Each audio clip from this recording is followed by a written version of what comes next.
اس طرح ان کے youth festival, theatre festival, music festivals اور دیگر ادبی اور ثقافتی تقریبات و میلے اپنی مثال آپ ہیں۔ اس سے ہمارے نوجوانوں کو خاص طور پر فائدہ ہوا۔ نوجوان مثبت مشاغل اور سرگرمیوں میں حصہ لے کر غلط اور منفی سرگرمیوں سے دور رہے۔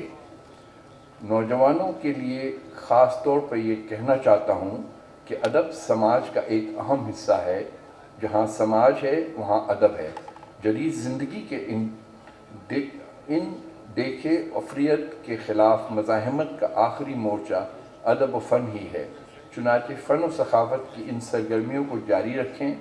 آپ یہاں جو کچھ سیکھیں اسے مشعل راہ بنائیں، کیونکہ مستقبل آپ کا ہے۔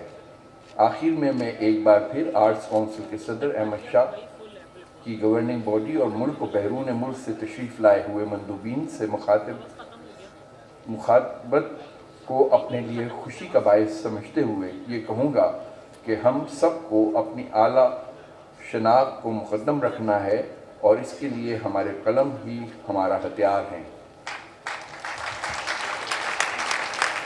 خواتین و حضرات، اختتام میں احمد شاہ صاحب کی خدمات اور کاوشوں کے اعتراف کے طور پہ کچھ اور تو نہیں کر سکا، لیکن بہرحال میں نے انہیں وزیر مقرر کرنے کا فیصلہ کر لیا ہے۔